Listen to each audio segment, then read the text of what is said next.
शकुंतला काफी समय से अपनी बहू सीमा को नोटिस कर रही होती है कि उसकी आलसी बहू से चाहे घर के काम ना हो, लेकिन वो रसोई में जाकर फुर्ती में काम निपटा लिया करती थी। ये बात शकुंतला को कुछ समझ नहीं आ रही थी। बहू मुझे एक बात बता, वैसे तो तू सारा दिन टीवी या अपने बिस्तर से हिलती नहीं है, लेकिन जैसे ही सुबह और शाम में खाने का समय होता है तो क्या तेरे अंदर कोई आत्मा घुस जाती है? नहीं नहीं माँ जी, खाना बनाने का समय तो होता ही है, तो क्या ही आलस करना। और रसोई में तो कितनी सावधानी से काम करना होता है। थोड़ा सा भी आलसपन दिखाया ना तो कोई हादसा ना हो जाए, इसलिए रसोई में फुर्ती से खाना बनाती हूँ मैं। अच्छा ऐसा है, चल इतना दिमाग तो है तेरे अंदर कि कब कहाँ कितना दिमाग यूज करना है। ठीक है माँ जी, मुझे खाना बनाना है, मैं चलती हूँ। हाँ हाँ बहू जा बना ले, बस अच्छा होता कि जितनी फुर्ती किचन में दिखाती उतना और काम में भी दिखाती तू। माँ जी और काम तो करने ही है, इसलिए मैं उन कामों में आलस कर जाती हूँ। शकुंतला अब भी अपनी बहू की बातों से संतुष्ट नहीं हुई थी और वो अपनी बहू के इस आलस और फुर्तीलेपन के खेल से बहुत परेशान हो चुकी थी, लेकिन वो उस पर नजर भी रखने लगी थी। अरे शक्कू, किस सोच में पड़ी हुई है? चल सुबह का समय है, टहल कर आते हैं बाहर। अरे बस ऐसे ही चाय पीकर बैठी हूँ, चल तू कहती है तो घूम आती हूँ।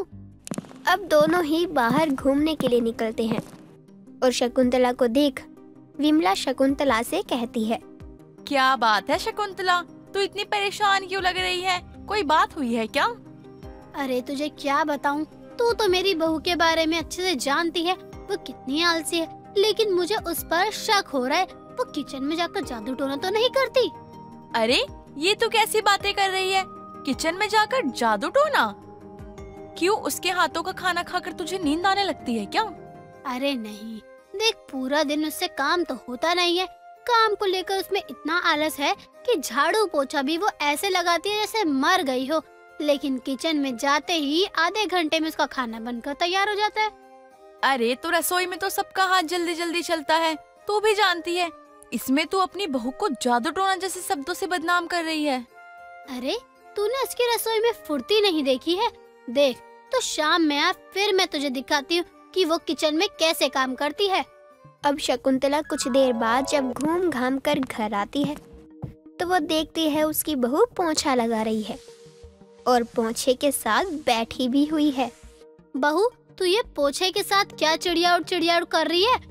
माँ जी वो पोंछा लगा रही हूँ, घर का इतना काम करके थक गई तो सोचा कि थोड़ा बैठ जाऊँ, लेकिन तब भी मैं पोंछा लगाने में लगी हूँ। जब से मैंने काम छोड़ा है और जब से तू इस घर में आई है, कोई काम ना तो ढंग से होता है, ना ही कोई काम समय पर होता है, बस खाने को छोड़कर, और वो खाना भी बेस्वाद। माँ जी मुझसे जो और जितना होता है ना मैं वो तो कर ही लेती हूँ, और मैं ये नहीं कह रही हूँ कि मुझ में आलस नहीं है, काम करके मैं जल्दी थक जाती हूँ, और किचन में जाने के बाद में खाना भी तो फुर्ती से बनाती हूँ ना, वो भी तो देख लो। तो वो फुर्ती तू घर के बाकी काम में क्यों नहीं दिखाती? मुझे तो तुझ पर शक है कि तू आखिर खाना इतनी जल्दी कैसे बना लेती है। माँ जी अब से मैं 2 घंटे लगातार खाना बनाया करूँगी, तब आपको पता चलेगा। अब शकुंतला देर शाम अपनी बहू पर छुपते छुपाते हुए नजर रखती है तो वो देखती है उसकी बहू ने पहले से ही सब्जी काट कर रखी है और आटा भी फ्रिज से निकला हुआ है जो कि जमा हुआ है। इसका मतलब कि ये सब्जी पहले काट के रखती है, आटा पहले गूंथ के रखती है, बस करछी हिलाती है और बेलन चलाती है, तो भला इसे खाना बनाने में समय ही क्या लगेगा? माँ जी खाना बन चुका है, आपको खाना हो तो खा लो। बहू मुझे रोटी सब्जी खाने का बिल्कुल भी मन नहीं है, और तू तो जानती है आज मेरा पेट भी कुछ ठीक नहीं है, इसीलिए तू मेरे लिए थोड़ी चटपटी खिचड़ी बना दे। माँ जी अब मैं कुछ और नहीं बना सकती हूँ, क्योंकि आप तो जानती हैं कि मैं पहले से ही रोटी बना चुकी हूँ, और मैंने अब कुछ नया बनाया तो जो मैंने पहले बनाया है वो बर्बाद हो जाएगा। बहू तो तू क्या चाहती है, मैं रोटी खाकर और भी पेट खराब कर लूं? जा मेरे लिए गरम गरम खिचड़ी बना दे, वैसे भी तेरी फुर्ती की तो तारीफ करनी पड़ेगी। माँ जी लेकिन समय लगेगा, मैं करती हूँ। अब आएगा ना इससे मजा? पहले से खाने की तैयारी करके रखती थी और जल्दी जल्दी खाना बनाकर कहती थी मुझ में इतनी फुर्ती है कि मैं झटपट खाना बना लेती हूँ। अब माँ जी को कैसे समझाऊं मैं कि मैं जो भी करती हूँ अपने आलस के साथ करती हूँ। सब्जी भी मैं रात को ही काट के रखती हूँ और रात में ही आटा गूंद लेती हूँ, उसमें भी आलस ही है। अब सीमा किचन में जाती है और खिचड़ी बनाने की तैयारी में लग जाती है, लेकिन उसे तो पूरी खिचड़ी बनानी थी, जिस वजह से उसे आलस आ रहा था। अब सीमा किचन में आधे घंटे से ज्यादा बिता देती है और उसकी खिचड़ी बन नहीं पाती। बहू, अरे ओ बहू, अभी तक तेरी खिचड़ी बनी नहीं क्या? लगता है आज मुझे तेरे आलसपन के चक्कर में भूखा ही सोना पड़ेगा। बस बस माँ जी, चढ़ा रखी है। खाना बनाने में समय लग रहा है और कुछ नहीं। क्यों? तुझे तो रसोई में बहुत फुर्ती आती है, तो भला तुझे काम में कैसे दिक्कत हो रही है? माँ जी, वो पहले मैंने चावल निकाले, फिर दाल धुली, उसके बाद मैंने उन्हें कुकर में डाला। और अब तो जानती है कि कुकर का ढक्कन कितने नखरे करता है लगने में। बस थोड़ा समय वहाँ चला गया, उसके बाद 2-4 सीटी लगने में लगा। क्यों, अब क्या हुआ? तू इतने बहाने क्यों बना रही है कि ये करने में समय लगा, वो करने में समय लगा? माँ जी, आप तुरंत कहेंगी और तुरंत तो आपको खाना बनकर नहीं मिल सकता ना। अब बन गया है आपकी खिचड़ी, अब जाकर खा लीजिए। शकुंतला तो अपनी बहू की फुर्तीली रसोई के राज के बारे में पता लगा रही थी, और शकुंतला सही भी थी, क्योंकि सीमा तो किचन में भी आलसी थी, लेकिन उसका खाना फुर्ती में यानी झटपट इसलिए तैयार हो जाता था क्योंकि वो पहले से आधे काम करके रखती थी। अब अगले ही रोज शाम के समय विमला आती है और वो शकुंतला को हॉल में बैठे टीवी देखते हुए उससे कहती है, अरे चल थोड़ा घूम कर आए। वैसे भी सारा दिन बैठे बैठे पैरों में जंग लग रहे हैं, मेरे घुटने तो काम ही नहीं करते अब तो। अरे बैठ, बहू को कहती हूँ पकोड़े तल दे, बस वही खाकर चलते हैं। अरे तेरी बहू में तो इतना आलस भरा है कि दिन रात हो जाता है, तो भी उसका आलस के मारे काम खत्म नहीं होता। तू बात कर रही है कि वो पकोड़े तल देगी? कभी नहीं तलेगी वो पकोड़े।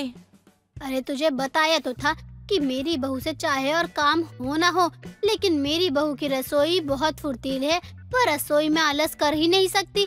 क्यों बहू, जा गरम चाय और पकोड़े बना दे आलू के। अरे क्या बात है, फिर तो खा ही लेती हूँ। मेरी बहू तो कभी कुछ पूछती ही नहीं है। वैसे शकुंतला, तू नहीं होती तो ना जाने मेरा क्या होता। माँ जी देखो, मैं साफ साफ बोल देती हूँ, आप ये तो अच्छे से जानती हो कि मैं कितनी आलसी हूँ, और अब तक मेरी रसोई में जाते ही फुर्ती से काम करने का यही कारण था कि मैं पहले से काम करके रखती थी, जिस वजह से मेरा रसोई में जाते ही काम हो जाया करता था। बस यही सुनना था तेरे मुँह से मुझे। तो बहू, तेरी फुर्तीली रसोई का राज आखिरकार सामने आ ही गया। माँ जी, मुझसे काम जल्दी नहीं होता, इसलिए मैं सुबह के खाने के लिए रात में तैयारी कर लेती हूँ और शाम के लिए दोपहर में। तो अब जल्दी से उठकर जल्दी काम करेगी और खाना भी घर में सबको समय पर मिलेगा। तो पकोड़े का क्या, वो मिलेगा भी या नहीं? तो चुप कर और चल घूम कर आते हैं। मुझे तो बस अपनी बहू के मुंह से राज उगलवाना था। देर से ही सही, लेकिन शकुंतला अपनी बहू के मुंह से सच उगलवा कर दम ही लेती है, और उसकी आलसी बहू का सच भी सबके सामने आ जाता है। सीमा की शादी के बाद उसका ससुराल में दूसरा दिन था, लेकिन कुंती की पड़ोसन विमला कुंती की बहू सीमा की मुंह दिखाई करनी आती है, तो वो ये देखकर हैरान रह जाती है कि कुंती की बहू सीमा ने अपनी ही सास को आंखें दिखाई। ये देखकर विमला कुंती से कहती है, कुंती, क्या बात है? तेरी बहू ने आग दिखाई, कोई जवाब भी नहीं दिया तूने। ऐसे क्या बात हो गई जो अपनी बहू के आग दिखाने से तो डर गई? अरे नहीं नहीं विमला, मुझे कोई आग दिखाए ये तो मुझे कतई बर्दाश्त नहीं है। वो दरअसल मेरी बहू कुछ कह रही होगी, उसने इशारा किया था। सीमा अपनी सास को इसीलिए आंखों से इशारा कर रही थी, यानी आंखें दिखा रही थी, क्योंकि सीमा का फोन बज रहा था और कुंती सीमा की मुंह दिखाई के लिए विमला के सामने सीमा को खड़ा कराए काफी समय से बातें कर रही थी और उसे जाने नहीं दे रही थी, जिस वजह से सीमा अपनी सास को आंखें दिखाती है। विमला इस बात को मोहल्ले वालों को बता देती है और मोहल्ले वाले भी कुंती से कहने लगते हैं कि बहू को आए 2 दिन भी हुए हैं कि कुंती भी अपनी बहू से डरने लगी। लेकिन देर शाम से विमला कुंती के घर आती है, जहां उसे कुंती तो नहीं मिलती, लेकिन कुंती की बड़ी बहू जूही दिखती है, जिसे देखकर विमला बोलने लगती है, बहू, तेरी सास नजर नहीं आ रही है, कहीं गई है क्या?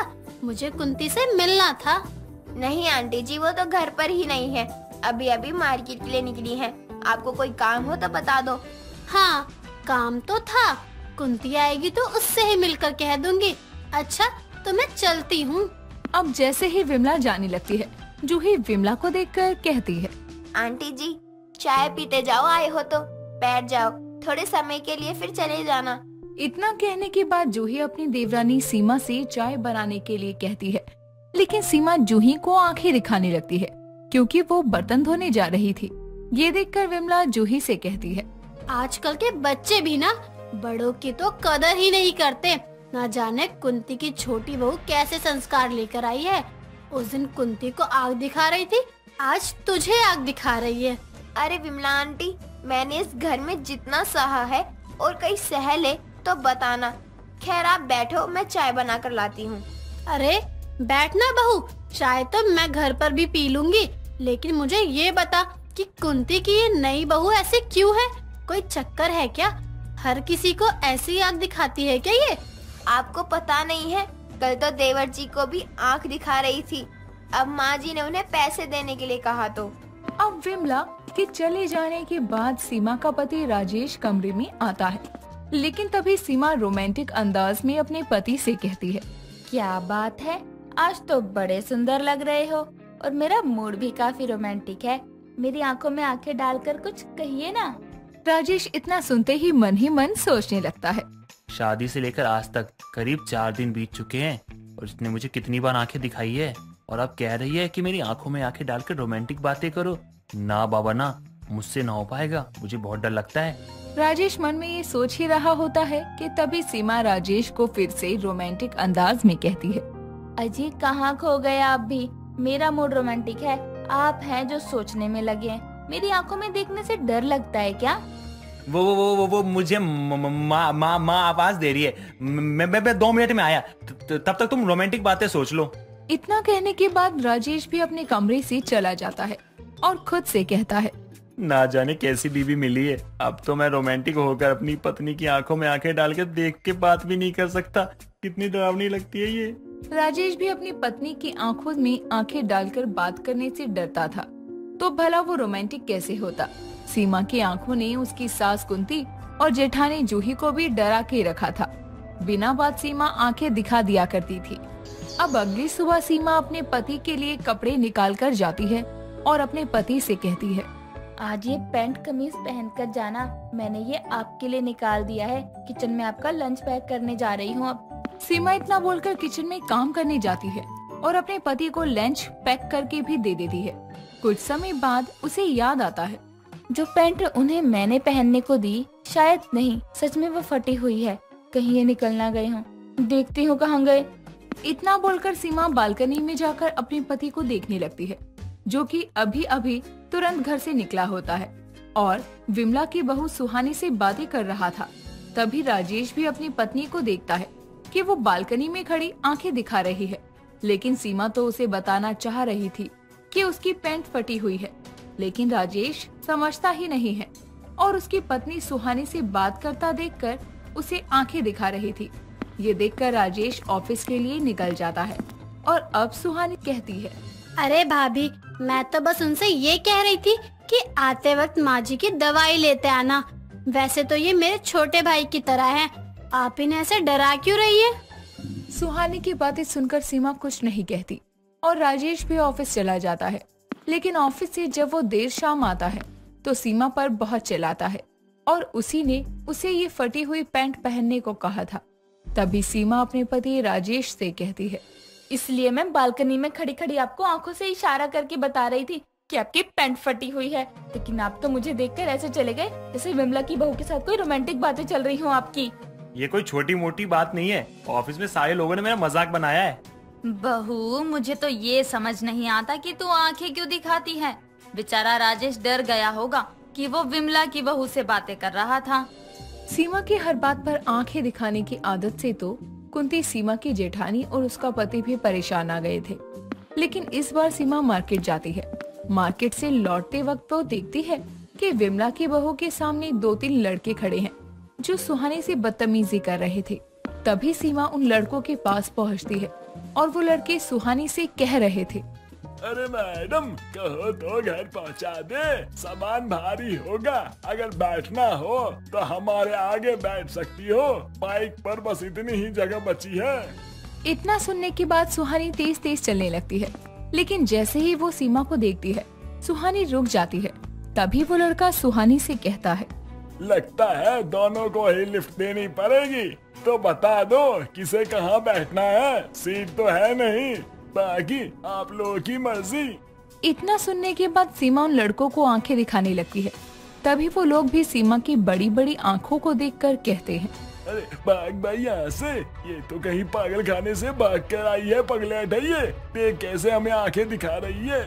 इतना सुनने के बाद वो लोग भी बाइक स्टार्ट करके चले जाते हैं, लेकिन सीमा सुहानी का हाथ पकड़कर कहती है, मेरी पुरानी आदत है आंख दिखाने की, चाहे वो बात सही हो या गलत, लेकिन कोई समझ ही नहीं पाता, जैसे तुम उस दिन समझ नहीं पाई थी। दरअसल उनकी पीछे से पैंट फटी हुई थी, इस वजह से मैंने उन्हें आंखें दिखा रही थी, तुमने ही गलत समझ लिया था। गलत तो मैंने आज भी समझ लिया था, लेकिन अगर आप नहीं आती तो ना जाने ये बदतमीज लोग मेरे साथ क्या ही करते, कब से मेरा पीछा कर रहे थे। वैसे तो सीमा के घर में सभी उसकी आंख दिखाने की हरकत से परेशान थे, और यहाँ तक कि जब भी सीमा आंख दिखाती तो उसके सारे ससुराल वाले डर जाते। लेकिन कई जगह पर सीमा का आंख दिखाना उन लोगों को फायदा भी करता है और मुसीबतों में पड़ने से भी बचाता है। सुरभि जो थी तो पतली, पर खाने में उसका कोई रिकॉर्ड नहीं तोड़ पाता था। सुरभि को सब कुछ खाना अच्छा लगता था, लेकिन अगर मैगी की बात की जाए तो सुरभि खाने को छोड़कर मैगी पर टूट पड़ती। जी हाँ, सुरभि भले ही दिखने में पतली थी, पर वो सबसे ज्यादा खाया करती थी तो मैगी। उसे खाना खाने का बिल्कुल भी शौक नहीं था, बल्कि सुरभि को मैगी बनाना काफी अच्छा लगता था। ऐसे ही एक दिन सुरभि अपने कमरे में लेटी हुई फोन चला रही थी, तभी उसके फोन में मैगी का ऐड आता है। मैगी को देखकर सुरभि के मुंह में पानी आ जाता है और वो उस मैगी को देखकर खुद से कहती है, ये मैगी देखने में कितनी अच्छी लग रही है, मेरा मन भी अब मैगी खाने का कर रहा है। पर माँ आ गई और उन्होंने मुझे मैगी बनाते देख लिया तो वो फिर मुझ पर भड़केंगी। क्या करूँ सुरभि, कुछ तो सोच। हाँ, आइडिया, क्यों ना मैं मैगी ना सिर्फ अपने लिए बल्कि माँ के लिए भी बना लूं। और इस बार मैं 2 मिनट वाली मैगी नहीं बनाऊंगी, बल्कि देर से पकने वाली मैगी बनाऊंगी। सुरभि खुद से बातें करने के बाद रसोई में जाती है और मैगी के पैकेट्स खोलकर मैगी बनाना शुरू करती है। वो मैगी बना ही रही थी कि तभी उसकी माँ उसके पास आती है और उसे मैगी बनाते देखकर कहती है, इसका मतलब तू नहीं सुधरेगी, है ना? माँ, मैं बिगड़ी ही कहाँ हूँ जो अब सुधरूंगी। वैसे ये बताओ, आप आते ही मुझ पर चिल्ला क्यों रही हो?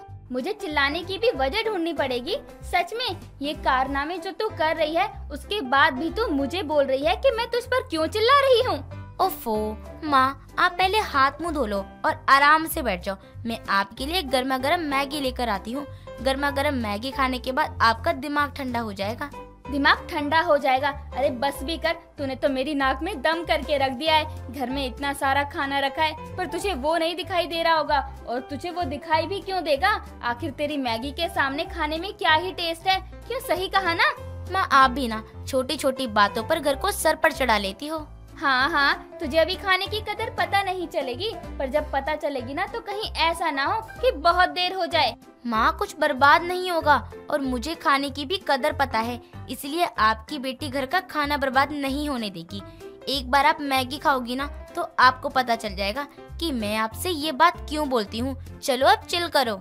सुरभि अपनी बातें पूरी करके वहाँ से चली जाती है। थोड़ी देर बाद सुरभि अपनी माँ के सामने मैगी लेकर आती है। मैगी की खुशबू सूंघकर सुनीता के मुंह में पानी तो आ जाता है, पर अब भी वो अपना गुस्सा जाहिर करती है। ये देखकर सुरभि अपनी माँ से कहती है, माँ, आप गुस्सा छोड़ भी दो, आपकी बेटी के अंदर बहुत टैलेंट है। हाँ, मैगी खाने का और बनाने का। अरे मैगी बनाने से ही नहीं होता कुछ भी, समझी? माँ, आपको लग रहा है कि मैंने खाना वेस्ट किया है, पर मैं आपको बता दूं कि खाना वेस्ट नहीं हुआ, बल्कि हमारे घर का खाना इस मैगी के अंदर ही है। क्या? हाँ माँ, जो सब्जी बची हुई थी ना, वो सब्जी मैंने इस मैगी में मिला दिया और ये मैगी बना दी, क्योंकि 2 मिनट वाली मैगी खा खा कर मेरा तो मन भर गया था। बस इसीलिए मैंने ये अलग तरीके की मैगी बनाई है, एक बार खा कर तो देखो। हाँ, खा रही हूँ। अरे वाह, ये मैगी तो सच में बहुत टेस्टी है। कहाँ से सीखी तूने ये मैगी बनाना? माँ, आप ये कैसे भूल रही हो कि आपकी बेटी को मैगी ना सिर्फ खाना बल्कि बनाना भी पसंद है। आपकी बेटी को 50 तरह की मैगी बनानी आती है। हाँ हाँ, मेरी बेटी तो है ही 50 तरह की मैगी बनाने वाली। खैर आजा, तू भी मेरे साथ मैगी खा ले। इस तरह दोनों माँ बेटी साथ में बैठकर मैगी खाने लगती है। ऐसे ही समय गुजरता है। समय के साथ सुरभि की मैगी बनाने की आदत बढ़ती जाती है। ऐसे ही एक दिन सुनीता की सहेली सुनीता के घर आती है। यार सुनीता, सच में तुझसे मिलकर बहुत अच्छा लग रहा है। आज ऐसा एहसास हो रहा है जैसे हम दोबारा अपने स्कूल के दिनों को ही जी रहे हैं। हाँ यार, ये तो तूने बिल्कुल सही कहा। वैसे सुनीता, तेरी बेटी कहीं नजर नहीं आ रही है, कहाँ है वो? यही कहीं होगी, अपने फोन में लगी हुई। वो दोनों आपस में बातें कर ही रहे थे। तभी सुरभि अपने हाथों में एक ट्रे लिए आंटी के सामने आती है और वो ट्रे उनके सामने रखकर उनसे कहती है, माँ, मैं फोन में नहीं लगी थी, बल्कि मैं आंटी जी के लिए तरह तरह की मैगी बना रही थी। क्या बेटा, भला मैगी अलग अलग तरह की कैसी हो सकती है? सारी मैगी तो एक जैसी होती है। आंटी जी, भले ही सारी मैगी एक जैसी होती है, पर ये मैगी एक जैसी नहीं है। आप मेरी बनाई हुई हर चीज पर शक कर सकती हैं, पर मैगी पर नहीं। मेरी मैगी का रंग रूप देखो कितना प्यारा है। ये कोला मैगी, ये है चीज मैगी, ये है कॉर्न मैगी, और आपको इसी तरह से और भी बहुत मैगी मिलेंगी। अरे बस भी कर, एक सांस में बोली जा रही है। मैं भी मैगी खा लेती हूँ, देखूं तो जरा इसमें क्या अलग स्वाद है। स्वाद है भी या बस तूने इसकी रंगत बदली है? सुरभि बिल्कुल सही बोल रही है। उसकी मैगी पर आज तक कभी किसी ने कोई सवाल नहीं उठाया, क्योंकि मेरी बेटी 50 तरह की मैगी बनाने वाली है। उसके हाथों का टेस्ट इतना स्वादिष्ट होता है कि तूने कभी भी कहीं भी ऐसी मैगी खाई ही नहीं होगी।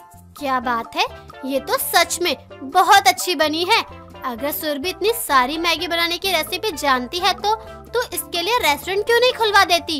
अरे बहन, अब मैं इतनी भी रईस नहीं कि मैं सिर्फ मैगी का रेस्टोरेंट खुलवाऊं। आंटी जी, क्या आप भी माँ की बातों में लग गई हो? मैगी खाओ ना, ठंडी हो जाएगी। सुरभि की बात सुनकर सुनीता की सहेली सुरभि द्वारा बनाई गई मैगी खाती है। अब जैसे ही वो मैगी खाती है, उसके चेहरे पर एक मुस्कान आ जाती है, जिसके बाद वो उन मैगी को बड़े चाव से खाते हुए सुरभि से कहती है, सुरभि बेटा, सच में तेरे हाथों में जादू है, जादू। क्या लाजवाब मैगी बनाई है, और सही कहा था तूने। तेरे हाथों की 50 अलग अलग तरह की मैगी सच में बहुत टेस्टी है, मानना पड़ेगा। सुनीता, तू मान चाहे मत मान, तुझे बेटी के रूप में एक शेफ मिली है। इसी बात का तो दुख है, क्योंकि ये मुझे हर वक्त तरह तरह की मैगी बनाकर खिलाती रहती है। अरे ये तो बहुत अच्छी बात है, भगवान ऐसी बेटी सभी को दे। हे भगवान, समय ज्यादा हो गया, अब मुझे घर चलना चाहिए।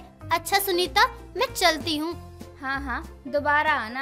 हाँ जरूर आऊंगी, पर मेरी मान तो तू अपनी बेटी के इस टैलेंट को जल्दी ही समझ जा। तेरी बेटी हीरा है, हीरा। इतना बोलकर सुनीता की सहेली वहाँ से चली जाती है। साथ ही अब सुरभि भी बर्तन धोने के लिए चली जाती है। तो वहीं सुनीता हॉल में बैठी सिर्फ अपनी सहेली की बातें ही सोचती रहती है। समय गुजरता है। समय के साथ अब काफी लोग सुरभि को मैगी की दुकान खोलने की कहते हैं। ये देखकर सुनीता अपने मरे हुए पति की फोटो के पास जाती है और उदास होकर अपने पति की फोटो को हाथ में लेकर कहती है, देखिए ना, हमारी बेटी कितनी बड़ी हो गई है। हमारी बेटी को अब सब जानने लगे हैं, और वो भी सिर्फ उसके हाथ की मैगी की वजह से। हमारी बेटी को ना जाने कितने ही लोग मैगी की दुकान खोलने को कह रहे हैं। क्या करूं, कुछ समझ नहीं आ रहा। वो शादी के लायक भी हो गई है। काश आप यहाँ होते तो शायद मैं ये फैसला काफी अच्छे से ले पाती। वो खुद से बातें कर ही रही थी कि तभी ये सब सुनते हुए सुरभि वहाँ आती है और अपनी माँ को समझाते हुए कहती है, माँ, आपको जो ठीक लगे आप वो करो। हाँ, मैं मैगी अच्छी बना लेती हूँ, पर अगर आपको अच्छा लग रहा है कि आपको मेरी शादी कर देनी चाहिए, तो मैं आपके फैसले के बीच में नहीं आऊंगी। पर बेटा, तू क्या चाहती है? माँ, मेरी छोड़ो। मैं हमेशा आपसे लड़कर आपके खिलाफ मैगी बनाती आई हूँ, पर मैं ये भूल गई थी कि आप एक सिंगल मदर है, इसलिए अब आप जो कहेंगी मुझे वो मंजूर है। अपनी बातें पूरी कर सुरभि वहाँ से चली जाती है।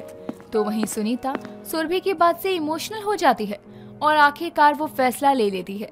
ऐसे ही अब कुछ दिनों बाद वो अपनी बेटी के लिए एक छोटी सी मैगी की दुकान खुलवाती है। उस दुकान को देखकर सुरभि बहुत खुश होती है, जिसके बाद सुरभि जी जान लगाकर उस दुकान को चलाती है। उसमें वो 50 तरह की मैगी बनाकर बेचा करती। देखते ही देखते सुरभि बहुत जल्द आसमान की ऊंचाइयां छूने लगती है।